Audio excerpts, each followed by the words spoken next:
Hello বন্ধুরা, তোমরা সবাই কেমন আছো? আবারও চলে আসলাম আরেকটা দারুণ স্বাদের রেসিপি নিয়ে। আজকের রেসিপিটা তোমাদের কাছে খুব ভালো লাগবে। এইখানে নিয়ে নিলাম 500 গ্রাম চালের গুঁড়ো, এর মধ্যে দিয়ে দিলাম স্বাদ মতন লবণ। এরপর আমি দুধ দিয়ে ভাপা পিঠা যেরকম তৈরি করে ঠিক এরকম করে একটা শুকনো ব্যাটার তৈরি করব। দুধটাকে আমি একসঙ্গে দেব না, হাত দিয়ে ছিটকিয়ে দিয়ে এই ব্যাটারটা তৈরি করে নেব। এই পিঠেটার নাম হলো দুধরাজ পিঠে, তাই আমি দুধ দিয়ে এই পিঠাটা তৈরি করব। দেখো বন্ধুরা, চালের গুঁড়াটা দুধ দিয়ে ভিজিয়ে নেওয়ার পর আমি একটা চালনি দিয়ে চেলে নিলাম। দেখো ঠিক এরকম দানা দানা হবে। এইবার আমি এর মধ্যে দিয়ে দেব হাফ কাপ চিনি আর পরিমাণ মতো নারকেল গুঁড়া। চিনি আর নারকেল গুঁড়াটা দেওয়ার পর ভালো করে হাত দিয়ে আরেকবার মিক্সড করে নেব। দারুণ স্বাদের একটা পিঠে, তোমরা একবার বানিয়ে খেয়ে দেখো, বারবার খেতে ইচ্ছে করবে। দেখো বন্ধুরা, একদম রেডি হয়ে গেল।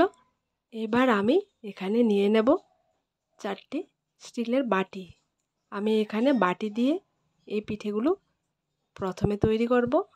চালের গুঁড়াটা এখানে আমি বাটি ভর্তি করে দেব না, হাফ করে দেব বাটির মধ্যে। এখানে বাটিগুলোর মধ্যে আমি আগে থেকে তেল ব্রাশ করে রেখেছিলাম।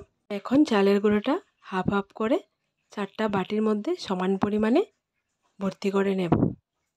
চালের গুঁড়োর উপকরণটা বাটির মধ্যে ভরা হয়ে গেলে আলতো হাতে আঙ্গুল দিয়ে চেপে চেপে সমান করে দেব। দেখো বন্ধুরা, এখানে আমি 4টি পিঠে তৈরি করব। তোমরা চাইলে বেশি পরিমাণ পিঠে তৈরি করতে পারো। তাহলে আমি যা যা দিয়ে এই পিঠেগুলো তৈরি করব সবগুলো উপকরণই তোমাদের বেশি বেশি করে নিতে হবে। দেখো বন্ধুরা, বাটিগুলোর মধ্যে আমি সুন্দর করে সেট করে নিলাম। এখানে বসিয়ে দিলাম একটা প্যানে 1 কাপ গুড়, 1 কাপ পানি দিয়ে। গুড়টা রেডি হতে হতে এখানে আমি পিঠেগুলা স্টিম করে নেব। পিঠেগুলা স্টিম করার জন্য এখানে নিয়ে নিলাম আমি একটা স্টিমার। এর মধ্যে বাটিগুলো সুন্দর করে সেট করে বসিয়ে দেব। একটা হাঁড়িতে আগে থেকে আমি পানি বসিয়ে রেখেছিলাম, পানিটা ফুটে গেছে। এবার আমি স্টিমারটা হাঁড়ির উপর সেট করে বসিয়ে উপর দিয়ে একটা ঢাকনা দিয়ে ঢেকে দেব। এই পিঠেগুলা প্রায় 10 মিনিট স্টিম করার পর নামিয়ে নেব। আর এখান দিয়ে গুড়টা বসিয়েছিলাম, গুড়টা একদমই রেডি হয়ে গেছে। এবার নামিয়ে নেব। তোমরা ঘরে থাকা উপকরণ দিয়ে একদম সিম্পলভাবে এই পিঠেটা তৈরি করে খেতে পারো। দেখো বন্ধুরা, গুড়টা নামানোর পর এখানে নিয়ে নিলাম 500 গ্রাম লিকুইড দুধ। দুধটা ছেঁকে আমি চুলোতে বসিয়ে দিলাম। আর এখান দিয়ে আমার স্টিমারের পিঠেগুলো একদমই রেডি। দেখো কতটা সুন্দর হয়েছে। এবার নামিয়ে নেব। পিঠেটা নামানোর পর এক সাইডে রেখে, আর এখানে দেখো দুধটা আমার একদম ফুটে গেছে। এর মধ্যে দিয়ে দেব গুড়ের পানিটা। গুড়ের পানিটাকে আমি একটা ছাঁকনি দিয়ে ছেঁকে দেব, যাতে করে কোনো প্রকার লাম্পস না থাকে। এখানে আমি চুলোর আঁচটাকে কমিয়ে গুড়ের পানিটা অ্যাড করে দিলাম। এখন আমি চুলোর আঁচটাকে বাড়িয়ে দিয়ে আরেকবার ফুটিয়ে নেব।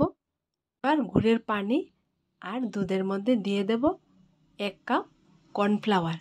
কর্নফ্লাওয়ারটা দেওয়ার সাথে সাথে তোমরা দেখবে একদমই আঠালো ভাব হয়ে যাবে, আর ওপর দিয়ে ভুতভুত উঠতে থাকবে। তখনই মনে করবে একদমই রেডি। কর্নফ্লাওয়ারটা দেওয়ার সঙ্গে সঙ্গে মিশ্রণটাকে ভালোভাবে নাড়তে হবে, না হয় নিচে দিয়ে লেগে যাবে। দেখো বন্ধুরা, যখনই দেখবে উপর দিয়ে এরকম ভুতভুত বেরোচ্ছে তখনই নামিয়ে নিতে হবে। আর গরম গরম অবস্থায় যে পিঠাটা ভাপিয়ে নামিয়ে রেখেছি এই পিঠাটার উপর মিশ্রণটা সমান পরিমাণে সেট করে নিতে হবে। আর যদি মিশ্রণটা ঠান্ডা হয়ে যায় তাহলে পিঠাটা ভালো হবে না, জমাট বেঁধে যাবে। তাই তোমাদেরকে বলি, এই মিশ্রণটা চুলো থেকে নামানোর সঙ্গে সঙ্গে এই পিঠাটার উপর দেওয়ার চেষ্টা করবে। দেখো বন্ধুরা, ঠিক একই রকম করে একই মাপে আমি সবগুলো পিঠের উপর মিশ্রণটা দিয়ে সেট করে নিলাম। দেখো দেখতে কতটা সুন্দর হয়েছে। এবার আমি 10 মিনিটের মতো রেখে দেব।